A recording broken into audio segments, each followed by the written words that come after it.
मंत्रिमंडल के मेरे सहयोगी श्रीमान पीयूष गोयल जी, अनुप्रिया पटेल जी, सोम प्रकाश जी, अन्य महानुभाव और देश भर से हमारे साथ जुड़े हुए स्टार्टअप इकोसिस्टम के सभी साथी, आप सबको स्टार्टअप महाकुंभ की बहुत बहुत शुभकामनाएं।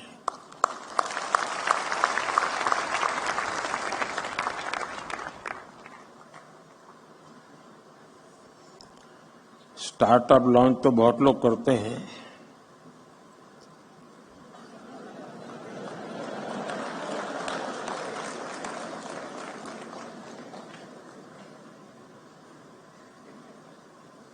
और पॉलिटिक्स में तो ज्यादा।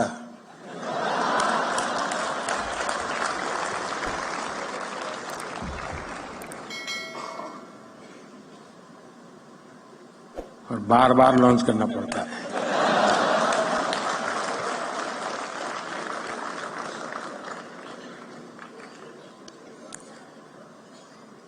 आप में उनमें फर्क ये है कि आप लोग प्रयोगशील होते हैं। एक अगर लॉन्च नहीं हुआ तो तुम दूसरे पर चले जाते हैं।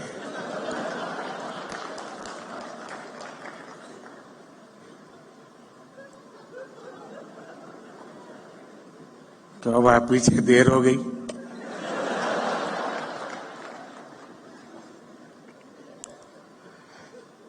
साथियों, आज जब देश 2047 के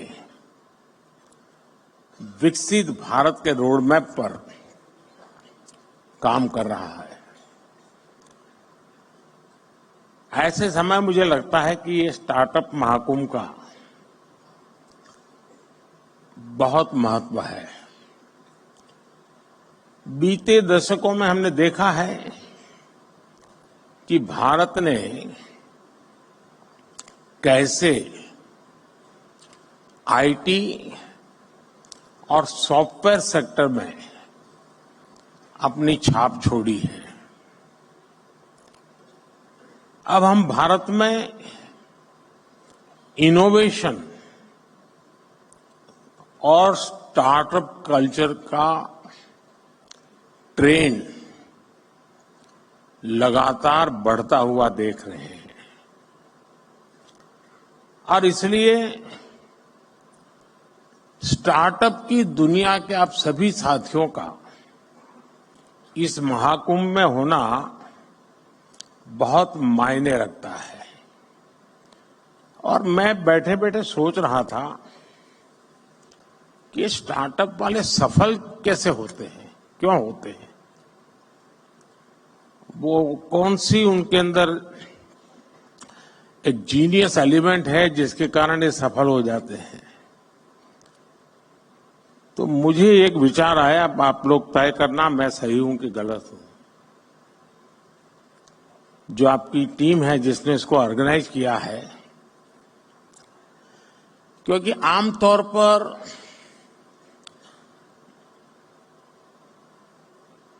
सार्वजनिक जीवन में, उद्योग जगत, व्यापार जगत में कोई भी निर्णय होता है तो उसका संबंध सरकार से होता ही है, और जब सरकार से होता है तो फिर थोड़ा 5 साल का टाइम टेबल रहता है।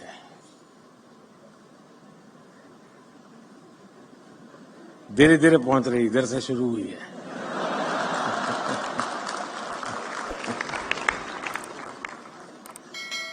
और इसलिए आमतौर पर जो व्यापारी मन होता है वो सोचता है, यार अब चुनाव का वर्ष है, अभी रहने दो, एक बार चुनाव हो जाए, नई सरकार बनेगी तब देखेंगे। ऐसा ही होता है ना। लेकिन आप लोग, इलेक्शन डिक्लेयर हो चुका है, उसके बावजूद भी इतना बड़ा कार्यक्रम कर रहे हैं।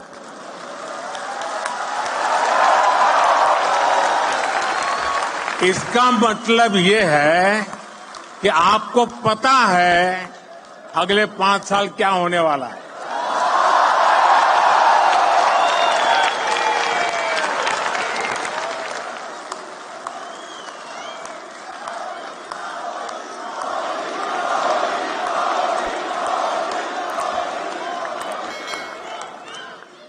और मैं समझता हूं आपके अंदर ये जो जीनियस चीज पड़ी है ना, वही स्टार्टअप को सफल बनाती होगी।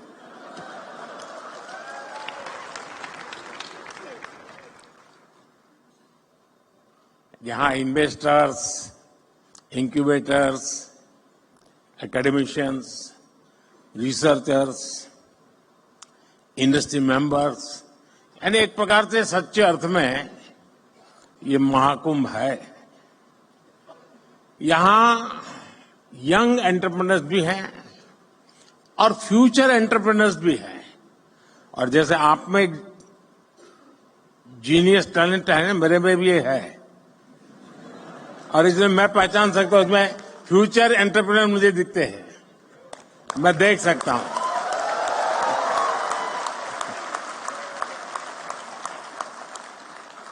ऐसे में ये एनर्जी, ये वाइब वाकई अद्भुत है। जब मैं पोर्ट्स और एग्जीबिशन स्टॉल से गुजर रहा था तो ये वाइब में फील कर रहा था, और दूर कुछ लोग लगे थे, नारे भी लगा रहे थे, और हर कोई अपने इनोवेशन को बड़े गर्व के साथ दिखा रहा था। और यहां आकर किसी भी भारतीय को लगेगा कि आज के स्टार्टअप को नहीं, बल्कि कल के यूनिकॉर्न और डेकाकॉर्न को देख रहे हैं।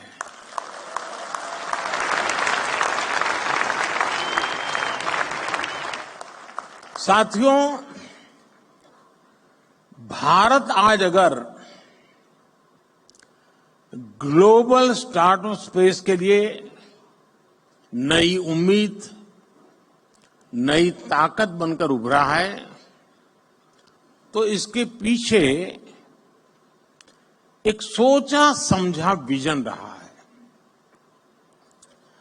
भारत ने सही समय पर सही निर्णय लिए, सही समय पर स्टार्टअप्स को लेकर काम शुरू किया। अब ये समिट तो आप लोगों ने बहुत बड़ी मात्रा में ऑर्गेनाइज की है, लेकिन जब ये शब्द भी का स्टार्टअप नहीं हुआ था, उस समय मैंने एक समिट की थी विज्ञान भवन में। बड़ी मुश्किल से आधा सभागृह भरा था, पीछे भी जैसे सरकार करती है जगह हमने भर दी थी। ये अंदर की बात है, बाहर मत बताना।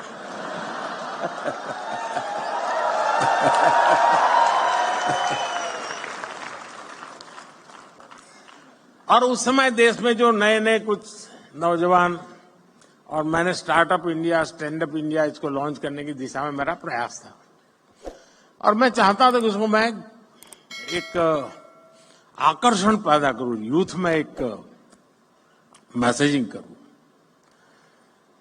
तो कुछ लोगों ने जो इनिशिएटिव लिए थे उनको खोजा देश भर में, भाई कोई कोने में कोई करता है तो जरा देखो। और मैंने 5-7 लोगों को बुलाया था कि जरा भाई आप भी वहां भाषण कीजिए, मेरी कोई सुनेगा नहीं। अब सुनते हैं। मैं उस समय बात कर रहा हूं। तो मुझे बराबर याद है, उस फंक्शन में एक बेटी ने अपना अनुभव सुनाया, शायद यहां बैठी भी हो, मुझे मालूम नहीं है। और उसने, वो मूल बंगाली है और माँ बाप ने काफी पढ़ा लिख करके उसको तैयार किया। उसने अपना अनुभव बताया। उसने कहा, मैं, उनकी माता पिता भी पढ़े लिखे हैं, तो बोले मैं घर गई तो मेरी माँ ने पूछा क्या कर रहे हो बेटा, आप काफी पढ़ लिख के आई थी। तो उसने कहा कि मैं स्टार्टअप शुरू करने जा रही हूँ। तो उसकी माँ ने कहा, वो बंगाली थे, सर्वनाश।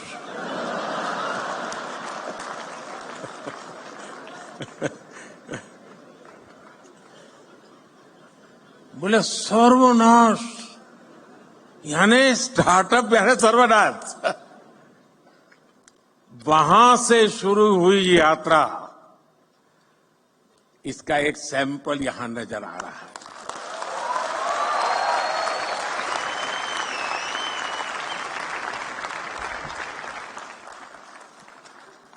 देश ने स्टार्टअप इंडिया अभियान के तहत इनोवेटिव आइडियाज को एक प्लेटफॉर्म दिया, उनको फंडिंग के सोर्स से कनेक्ट किया, एजुकेशनल इंस्टीट्यूशंस में इंक्यूबेटर स्थापित करने का अभियान भी चलाया। हमने बिल्कुल उसका बाल वाटिका शुरू की, अटल टिंकरिंग लैब, जैसे एजुकेशन में सबसे शुरू होता है ना केजी का, वैसा ही हमने शुरू किया। और इससे फिर एक स्टेज आकर गया, इंक्यूबेशन सेंटर बनते गए। टियर 2, टियर 3 शहरों के नौजवानों के लिए भी अपने आइडियाज को इंक्यूबेट करने की सुविधा मिलने लगी। आज पूरा देश गर्व से कह सकता है कि हमारा स्टार्टअप इकोसिस्टम सिर्फ बड़े मेट्रो शहर तक सीमित नहीं है। और अभी छोटी सी फिल्म में भी दिखाया गया, ये देश के 600 से अधिक जिलों तक पहुंच चुका है। इसका मतलब है ये एक सामाजिक कल्चर बन गया है। और जब कोई सामाजिक कल्चर बन जाए तो फिर उसको रुकने का कोई कारण ही नहीं होता है, वो नई नई ऊंचाइयों को प्राप्त करता ही करता जाता है। भारत की स्टार्टअप क्रांति का नेतृत्व आज देश के छोटे शहरों के युवा कर रहे हैं। कुछ लोग सोचते हैं कि हमारे स्टार्टअप सिर्फ टैक्स स्पेस तक ही सीमित है, लेकिन मुझे खुशी है कि आज agriculture, textile, medicine, transport, space, even मैंने देखा योगा में स्टार्टअप शुरू हुए हैं। आयुर्वेद में स्टार्टअप शुरू हुआ है। और एक दो नहीं, मैं थोड़ा मैं रुचि लेता हूं तो देखता रहता हूं, 300, 400 की संख्या में है। और हर एक में एक से बढ़कर एक न कुछ नया है जी। कभी तो मुझे भी सोचना पड़ता है कि मैं योगा कर रहा हूं वो ठीक है कि स्टार्टअप वाला कह रहा है वो योगा ठीक है।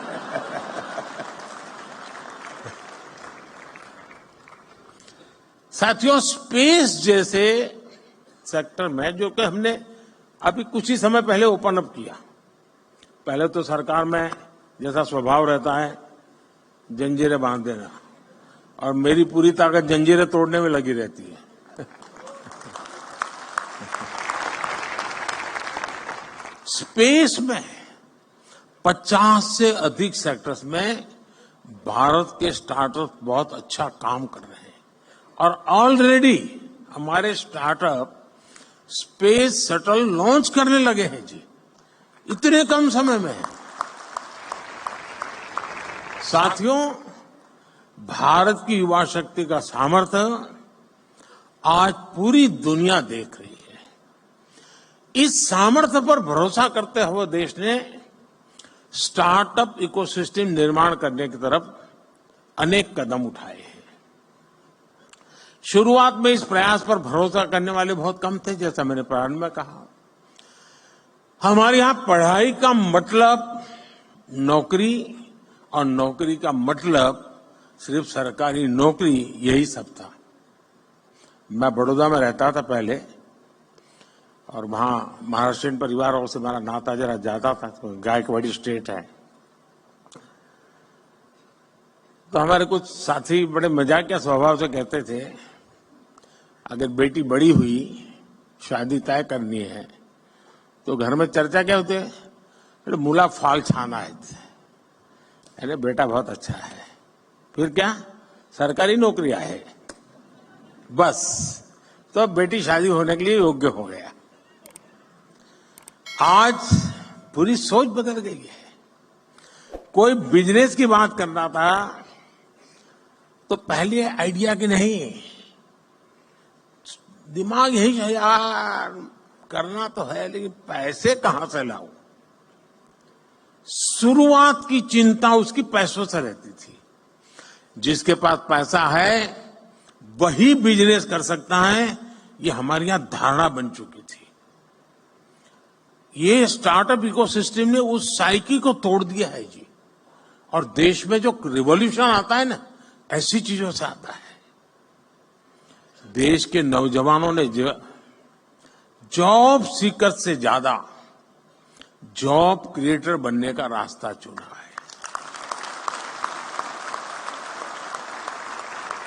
और फिर जब देश ने स्टार्टअप इंडिया अभियान शुरू किया तो देश के युवाओं ने दिखा दिया कि वो क्या कुछ कर सकते हैं। आज भारत दुनिया का तीसरा बड़ा स्टार्टअप इकोसिस्टम है। 2014 में जहां देश में कुछ 100 स्टार्टअप भी नहीं थे, आज भारत में करीब 1.25 लाख रजिस्टर्ड स्टार्टअप्स हैं और इनसे करीब 12 लाख नौजवान सीधे तौर पर जुड़े हुए हैं। हमारे पास 110 से ज्यादा यूनिकॉर्न्स हैं। हमारे स्टार्टअप्स ने लगभग 12,000 पैटेंट्स फाइल किए हैं और बहुत सारे स्टार्टअप ऐसे हैं जो अभी तक वो पेटेंट के महत्व नहीं समझे हैं। मैं अभी भी मिल के आया, मैंने पहला ही पूछा, मैंने कहा पेटेंट हुआ गया? नहीं, बोले प्रोसेस में है। मेरा आप सबसे आग्रह है उस काम को साथ साथ चालू ही कर दीजिए, क्योंकि आज दुनिया इतनी तेजी से बदल रही है, पता नहीं कौन कहां हाथ मार ले।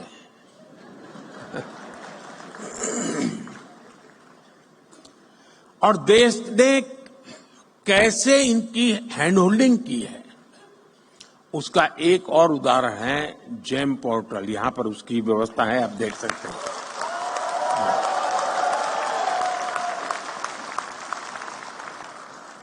आज ये स्टार्टअप सिर्फ जेम पोर्टल पर ही करीब 20,000 करोड़ रुपए से ज्यादा का कारोबार कर चुके हैं।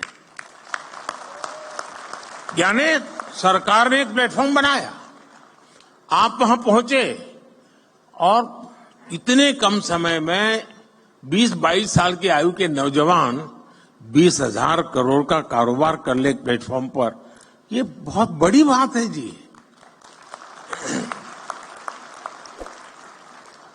आप सभी इस बात के गवाह हैं कि आज का युवा अब डॉक्टर, इंजीनियर के साथ साथ एक इनोवेटर बनने का सपना, अपने स्टार्टअप का सपना भी देखने लगा है। ये मैं समझता हूं उसके पास जो टैलेंट है या जो उसकी ट्रेनिंग है, स्टार्टअप के माध्यम से वो एक नए क्षेत्र में प्रवेश कर रहा है। आज मैं देखता हूं कि कैसे युवा अपने स्टार्टअप के दम पर अलग अलग सेक्टर्स में छाए हुए हैं। और मुझे तो पक्का विश्वास है कि 2019 का जब चुनाव आएगा ना, उस समय कम से कम 1,000 स्टार्टअप ऐसे होंगे जिसकी सेवाएं पॉलिटिकल पार्टियां लेती होंगी। वो ऐसे ऐसे चीजें लेकर के आएंगे और उसको भी लगेगा हाँ यार, इस तरीके से पहुंचना अच्छा है, ये सरल रास्ता है। यानी कहने का मेरा तात्पर्य है कि हर क्षेत्र में, चाहे वो सेवा का क्षेत्र हो, कम्युनिकेशन का क्षेत्र हो, नौजवान नए आइडिया लेकर के आते हैं, कम से कम रिक्वायरमेंट के साथ वो परफॉर्म करने लग जाते हैं। और मैं मानता हूं इसी ने इसकी ताकत बहुत बढ़ाई है। मैंने देखा आज जो ट्रेडिशनल खान पान की चीजें हैं उसमें बिजनेस में आगे बढ़ रहा है। कोई मेडिकल के इक्विपमेंट इस प्रकार से बना रहे हैं कि भाई आपको आसानी से आप अपना देख सकते हैं। यानी कोई सोशल मीडिया के ग्लोबल जायंट्स से मुकाबला करने की तैयारी कर रहा है। यही सपने हैं, यही स्पिरिट है, यही शक्ति है।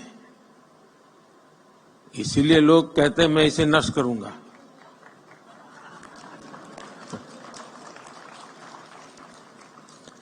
एक तरह से मैं कह सकता हूं कि कुछ वर्ष पहले देश ने पॉलिसी प्लेटफॉर्म पर जो स्टार्टअप लॉन्च किया था वो सफलता की नई ऊंचाइयों को छू रहा है। साथियों, स्टार्टअप्स को देश के डिजिटल इंडिया अभियान से जो मदद मिली है,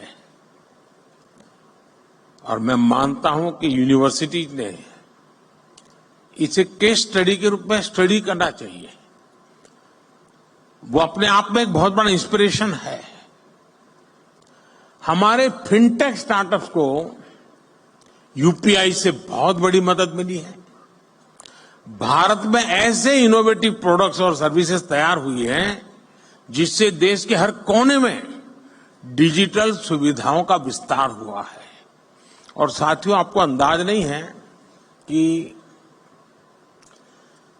हम जहां हैं, हम रोजमर्रा की जिंदगी है तो हमें पता नहीं चलता है, लेकिन मैं G20 समिट के समय देखता था, हमने यहां एक बूथ लगाया था जहां पर अभी आपके एग्जीबिशन लगाए वहां G20 समिट में, और वहां यूपीआई कैसे काम करता है हम 1,000 रुपया देते थे ताकि उनको ट्रायल रन करने के लिए काम आए।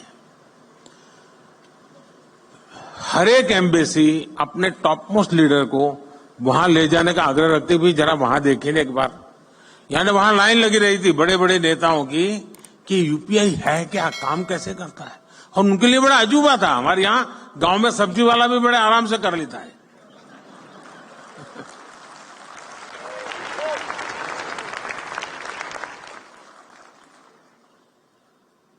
साथियों, इससे फाइनेंशियल इंक्लूजन को बल मिला है। रूरल और अर्बन डिवाइड को देश कम कर पाया है। और दुनिया में शुरू में इसकी चिंता थी। जब डिजिटल प्रोग्रेस होने लगा तो हैव्स एंड हैव नॉट्स वाली थियरी इसके साथ जुड़ गई थी। सोशल डिवाइड की बात हो रही थी। भारत ने टेक्नोलॉजी को डेमोक्रेटाइज कर दिया है और इसलिए हैव्स एंड हैव नॉट्स वाली थियरी मेरे यहां चल नहीं सकती है। मेरे यहां सबके लिए सब कुछ है। आज एग्रीकल्चर हो, एजुकेशन हो, हेल्थ हो, इनमें स्टार्टअप के लिए नई संभावनाएं बन रही है। मुझे इस बात की भी खुशी है कि हमारे 45% से ज्यादा स्टार्टअप्स 45% से ज्यादा स्टार्टअप्स इसका नेतृत्व महिलाएं कर रही है, नारी शक्ति कर रही है।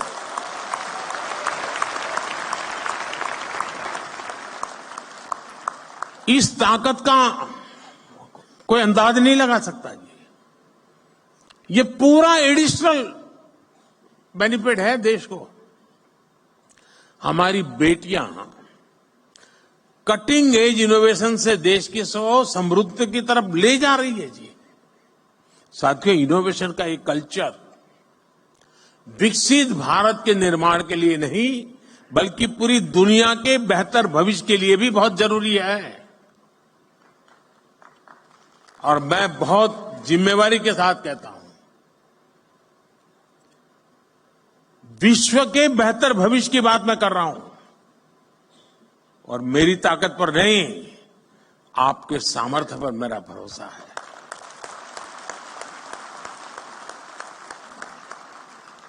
भारत ने अपना ये विजन अपनी G20 प्रेसिडेंसी के दौरान स्पष्ट किया है। इसी प्रीमाइसिस में G20 समिट हुई। विश्व के सभी बड़े नेता कोविड के बाहर दुनिया को कहां ले जाना इसके लिए खड़े बैठे थे और इसी मंडप पे मेरा देश का यंग माइंड बैठा है जो 2047 तक जाने का रास्ता तय करने वाला है।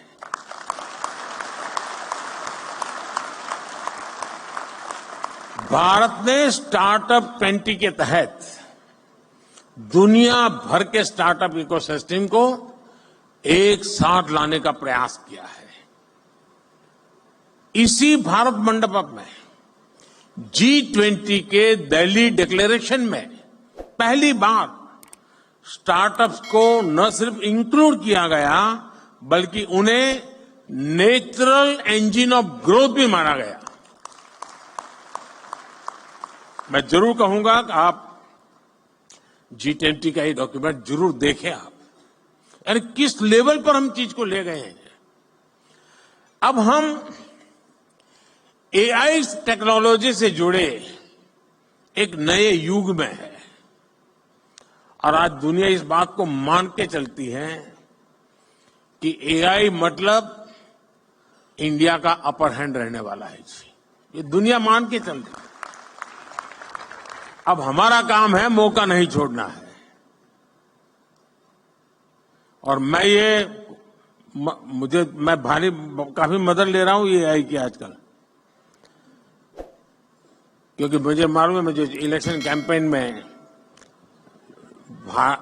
लैंग्वेज की सीमाएं आती है तो मैं एआई की मदद से तमिल में भी मेरी बात पहुंचा रहा हूं, तेलुगु में पहुंचा रहा हूं, उड़िया में पहुंचा रहा हूं। तो आप जैसे नौजवान ये काम करते हैं तो मेरा भी काम हो जाता है। पहले मैं देख रहा था कोई मुझे मिलता था तो एक जमाना था पहले ऑटोग्राफ मांगते थे, धीरे धीरे फोटोग्राफ मांगने लगे, अब सेल्फी मांगने लगे, अब तीनों मांग रहे हैं, सेल्फी चाहिए, फोटोग्राफ चाहिए, ऑटोग्राफ चाहिए। अब करे क्या? तो मैंने एआई वाली मदद ले ली।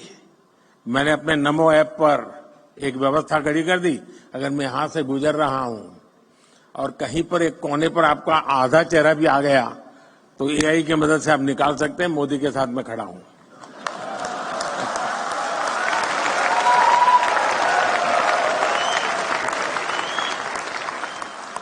आप लोग नमो ऐप पर जाएंगे तो फोटो बूथ है, वहां से आपको फोटो मिल जाएगी आपकी। जरूर आया होगा, मैं यहां से गुजरा हूं तो।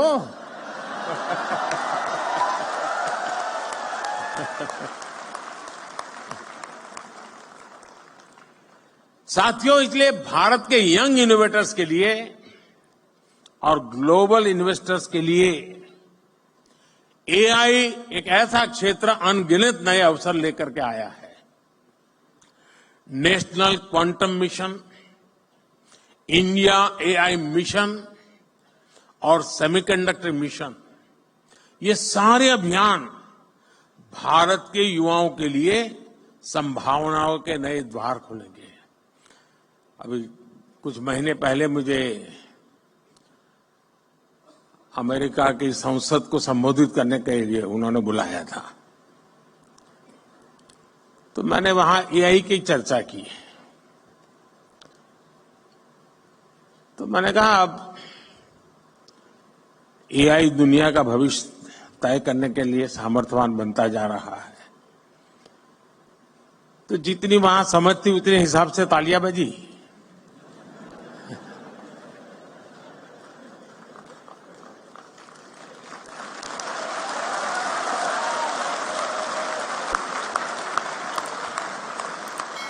फिर मैंने कहा कि मेरा एआई का मतलब है America India.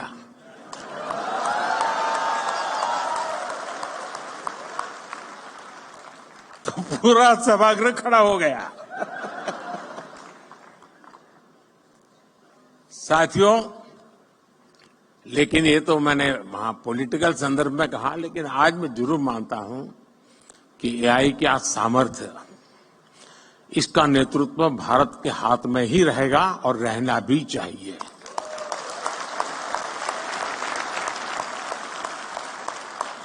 Indian solutions for global applications की भावना मुझे पक्का विश्वास है बहुत बड़ी मदद करेगी। भारत के युवा इनोवेटर जिन प्रॉब्लम्स का सॉल्यूशन ढूंढेंगे वो दुनिया के अनेक देशों की मदद करेगा। मैं पिछले दिनों को एक प्रयोग करता रहता हूं। मैं दुनिया के कई देशों के साथ हमारे देश के बच्चों के हैकाथॉन करवाता हूं। 30-40 घंटे ये बच्चे ऑनलाइन जुड़ करके हैकाथॉन करते हैं। मिक्स टीम बनती है। जैसे मानो सिंगापुर इंडिया है तो सिंगापुर के बच्चे इंडिया के बच्चे साथ में प्रॉब्लम सॉल्व करते हैं। मैंने देखा है कि भारत के बच्चों के साथ हैकाथॉन करने के लिए दुनिया में बहुत बड़ा आकर्षण पैदा हुआ है। फिर मैं उनको कहता हूं यार तुम जमोगे नहीं उनके साथ? बोले साहब जमेंगे नहीं लेकिन सीखेंगे तो।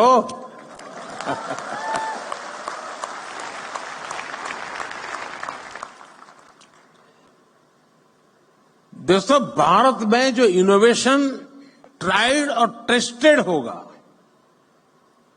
वो दुनिया की हर ज्योग्राफी और डेमोग्राफी में सक्सेसफुल होगा, क्योंकि हमारे यहां सब नमूने हैं। यहां रेगिस्तान भी मिलेगा, यहां बाढ़ वाला इलाके भी मिलेगा, यहां पर मीडियम पानी वाला भी है। यानी हर प्रकार की चीज आपको एक ही जगह पर सब मौजूद है जी। और इसलिए यहां जो सक्सेस हुआ वो दुनिया में कहीं पर भी सक्सेस हो सकता है। साथियों, भारत लगातार इस विषय में फॉरवर्ड प्लानिंग करते हुए चल रहा है। देश ने हजारों करोड़ रुपयों के नेशनल रिसर्च फाउंडेशन बनाने का निर्णय लिया है। थोड़े समय पहले इसका निर्णय आपने देखा होगा। और इंटरिम जो बजट हमने रखा था, हमारे देश में कुछ चीजों की चर्चा करने के लिए लोगों को फुर्सत नहीं है, क्योंकि फालतू चीजों में उनका टाइम बहुत जाता है। इस इंटरिम बजट में, क्योंकि पूरा बजट तो अभी जब मैं दोबारा आऊंगा तब आएगा,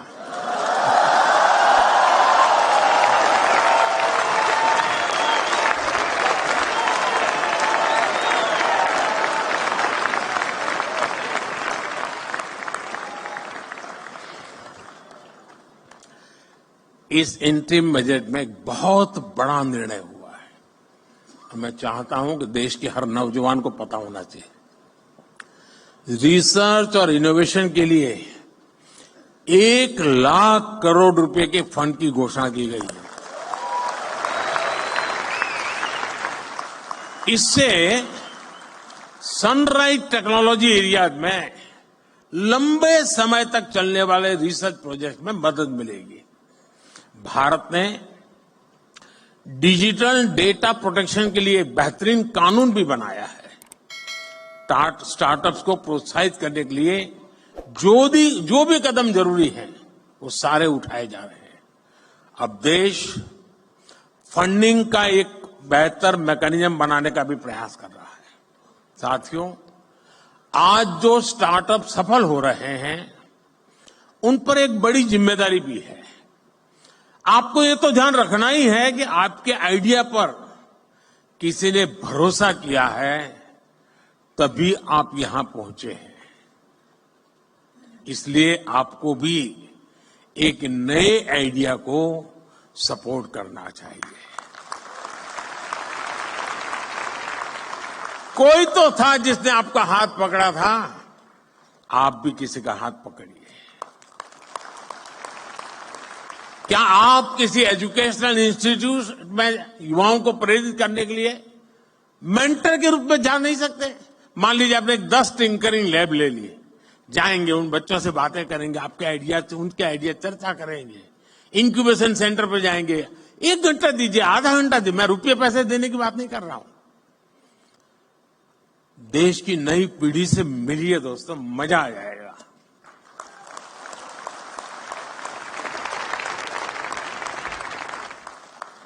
आप कॉलेजों में, यूनिवर्सिटीज में स्टूडेंट से मिलकर के उन्हें गाइड कर सकते हैं, क्योंकि आपके पास कहने को एक सक्सेस स्टोरी है। उसको सुनने के लिए युवा मन तैयार है, आपने खुद को साबित किया है। अब आपको दूसरे नौजवानों को दिशा दिखानी है। देश हर कदम आपके साथ है।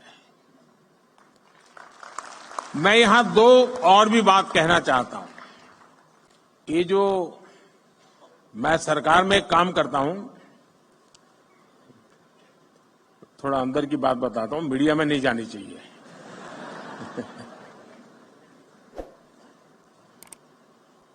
मैंने सरकार में एक बार कहा आकर के, नया नया यहां आया था दिल्ली, यहां का कल्चर का ज्यादा पता नहीं था मुझे, बाहर का व्यक्ति था।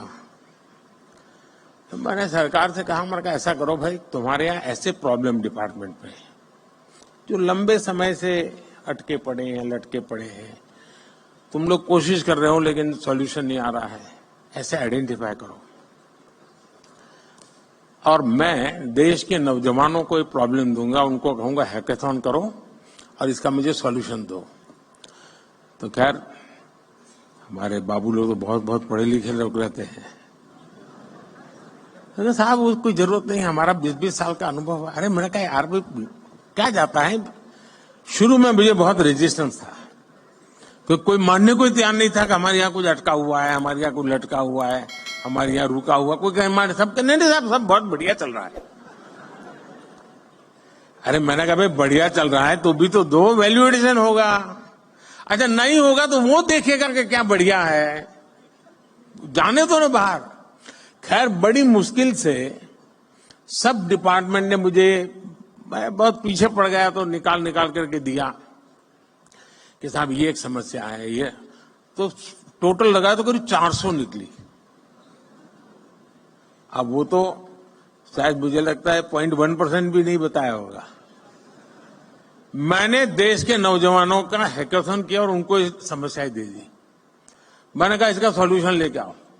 आप हैरान हो जाएंगे जी, इतने बढ़िया सॉल्यूशन दिए उन्होंने, वे आउट दिए उन्होंने, और करीब 70-80% आइडियाज उन बच्चों के सरकार ने अडॉप्ट कर लिए। फिर स्थिति ये बनी कि हमारे डिपार्टमेंट मुझे पूछने लगे, साहब इस साल हैकेथॉन कब होगा, क्योंकि उनको लगा कि भाई ये सॉल्यूशन तो यहीं पर मिलेगा। यानी कहने का तात्पर्य है कि इनके पास जब मिलते हैं बच्चे, बैठते हैं, बहुत चीजें निकाल के लाते हैं। और ये 18, 20, 22 साल के नौजवान हैं जी। मैं कहूंगा ये जो हमारे बिजनेस के जो CII है, फीकी है, एसोचैम है, मैं उनको कहता हूं कि वो अपनी अपनी इंडस्ट्री के प्रॉब्लम आइडेंटिफाई करें। प्रॉब्लम आइडेंटिफाई करके वे ये स्टार्टअप वालों का हैकेथॉन करें और उनको प्रॉब्लम दे। मैं पक्का मानता हूं ये बहुत बढ़िया सॉल्यूशन ला करके देंगे आपको। उसी प्रकार से मैं MSMEs के लोगों को कहूंगा कि आप अपने प्रॉब्लम्स निकालिए। टेक्निकल हर्डल्स होंगे, समय बहुत ज्यादा होगा, स्मूथनेस नहीं होगी मैन्युफैक्चरिंग में, डिफेक्टिव प्रोडक्शन होता होगा, बहुत सी चीजें होंगी। आप देश के स्टूडेंट्स के पास जाइए, उनका हैकेथॉन आप ऑर्गेनाइज, MSMEs के लोग खुद, और सरकार को कहीं मत में रखिए। हम ये 2 एरिया में अगर मेहनत शुरू करें तो देश की यंग टैलेंट हमें बहुत सारी समस्याओं का समाधान देंगे और हमारी यंग टैलेंट को इसमें से आइडिया मिलेगा कि हाँ ये भी क्षेत्र है जहां मैं काम कर सकता हूं। हमें इस स्थिति में जाना चाहिए और मैं मानता हूं कि स्टार्टअप महाकुंभ में से कुछ एक्शनेबल पॉइंट निकलने चाहिए। उन एक्शनेबल पॉइंट्स को लेकर के हम आगे चले। और मैं आपको वादा करता हूं, अब ये 1.5-2 महीने में जरा और काम में व्यस्त हूं, लेकिन इसके बाद मैं आपके लिए अवेलेबल हूं।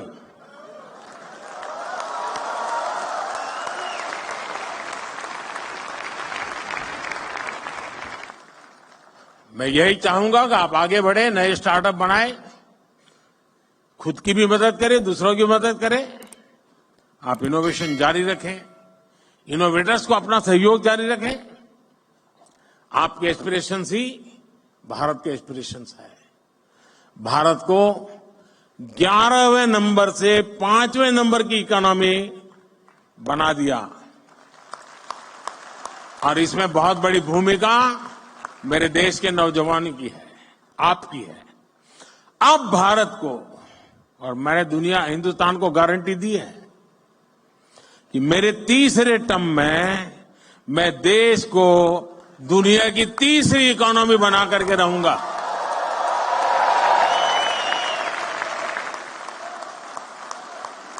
और ये जंप जो है उसमें स्टार्टअप की बहुत बड़ी भूमिका होगी, मैं देख सकता हूं।